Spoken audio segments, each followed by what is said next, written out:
Les mystères glorieux, chapitre 6.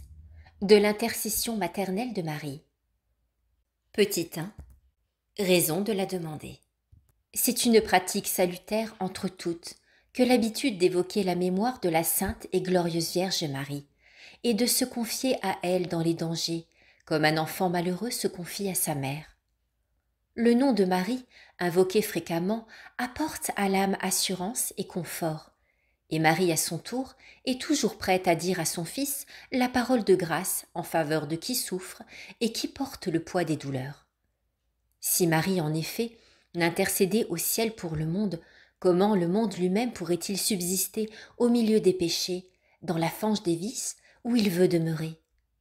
Si c'est, pour tous les fidèles, un devoir d'invoquer Marie, c'est une obligation pour les religieux et les âmes pieuses.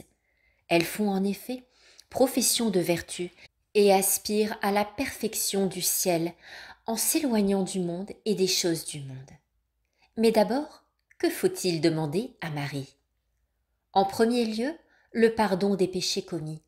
Ensuite, le don de la vertu de continence. Enfin, la grâce de pratiquer l'humilité, car c'est l'humilité qui seule plaît à Dieu. Il vous faut encore rechercher la pauvreté, et vous ne point glorifier des dons reçus si vous ne voulez pas perdre votre avoir même. Petit 2. Conditions pour la mériter. J'émissais d'être encore loin de ces qualités qui seules peuvent mériter le nom de vertu, l'humilité sincère, la pauvreté complète, l'obéissance entière, la charité parfaite. Toutes ces qualités, dans leur perfection, se trouvent à la fois réunies en Marie. Prosternez-vous donc à ses pieds comme un pauvre et comme un mendiant, et venez demander une parcelle au moins de ces belles vertus qui seules peuvent mener à la perfection à laquelle on ne peut atteindre sans elles. Tout ce que vous désirez obtenir de Dieu, demandez-le par Marie, car son pouvoir s'étend et sur la terre et sur le purgatoire. Sa gloire est élevée et sa grâce est puissante, au-dessus des archanges, des anges et des saints, auprès du Dieu qui fait sa grandeur et sa gloire. Mais ce pouvoir, ses gloires et ses faveurs, elle les a pour nous les distribuer, à nous qui vivons ici-bas et qui venons les demander. Confiez-vous donc comme un fils, avec amour, à la tendresse et à l'affection de cette mère dont les prières sont reçues auprès de Dieu. Mais ne demandez que ce qui peut agréer à son Fils et être utile à votre salut. Elle connaît mieux que vous-même vos besoins. Demandez pardon de ses péchés, restez humble, et ce qui plaît le plus à Dieu et à Marie. C'est en effet de sa seule humilité que Marie s'est glorifiée devant Dieu, tandis qu'elle a toujours gardé le silence sur les autres vertus et sur les autres grâces. L'humilité partout, l'humilité en tout. Petit 3. Prière pour glorifier Marie. Venez donc, ô mon âme, venez embrasser celle que vous aimez. Couvrez de vos baisers Marie, votre mère et la mère de Dieu. Embrassez aussi son Fils Jésus, le plus beau des enfants parmi tous les enfants des hommes. Vous êtes, ô Marie, accoutumée d'entendre la prière des pauvres et des orphelins, et vous ne renvoyez jamais inconsolés ceux qui persévèrent à venir vous prier. Vous êtes, ô Marie, Vierge Mère d'un Dieu. Vous êtes l'arbre mystérieux et vivant, engendré par la souche éternelle des rois. L'arbre qui a produit la fleur mystérieuse annoncée pour le salut du monde entier.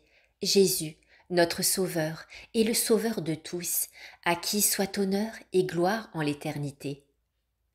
De la discipline claustrale, chapitre 14. Homélie.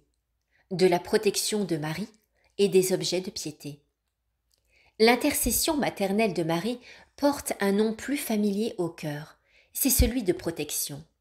Protéger, c'est intercéder et aussi intervenir et diriger. C'est bien là le rôle de Marie vis-à-vis des fidèles. Mais encore faut-il demander cette protection. Or, souvent, nous avons des velléités plutôt que des vouloirs énergiques dans la vie spirituelle. Vouloir suppose un effort, et l'effort n'appartient qu'au courage. Pour recevoir cette protection de Marie, il faut aussi la mériter. La demande et l'effort sont déjà un motif de l'obtenir. Vouloir avoir confiance, agir, renouveler ses résolutions, Multiplier ses actes de volonté, voilà les moyens d'obtenir cette protection. Il y a loin de là, à la confiance aveugle et légèrement superstitieuse qu'on attache parfois aux objets de piété eux-mêmes. Ceux-ci ne sont que des signes et non des générateurs de piété. La dévotion doit être éclairée, active et s'élevant au-dessus des visées de la terre. Méditation, de la confiance et de la superstition. La confiance est une vertu qui suppose la foi et la raison. Le mot l'indique d'ailleurs lui-même. On se fie ou on se confie à quelqu'un qu'on croit être supérieur à soi-même, et c'est la raison qui guide. La raison est d'ailleurs attirée par la grâce dans la confiance chrétienne. Dans la superstition, au contraire, on se confie à des forces aveugles, imaginaires et inexistantes. La raison s'égare et l'âme s'aveugle, la volonté devient inactive et le caractère ou l'énergie s'effrite peu à peu. La superstition a des degrés. Il faut éviter même les apparences qui se présentent souvent sous l'aspect de vaines observances. La dévotion envers Marie est parfois mal comprise en ce sens. Ce n'est plus de la dévotion, c'est de la fadaison. Se confier, se dévouer, s'élever, se perfectionner, voilà la dévotion qui plaît à notre mère. Pratique. S'examiner tous les soirs pour savoir quel effort personnel on a fait dans la journée. Pensez. Qui se confie à Marie sera sauvé, dit saint Éphrem.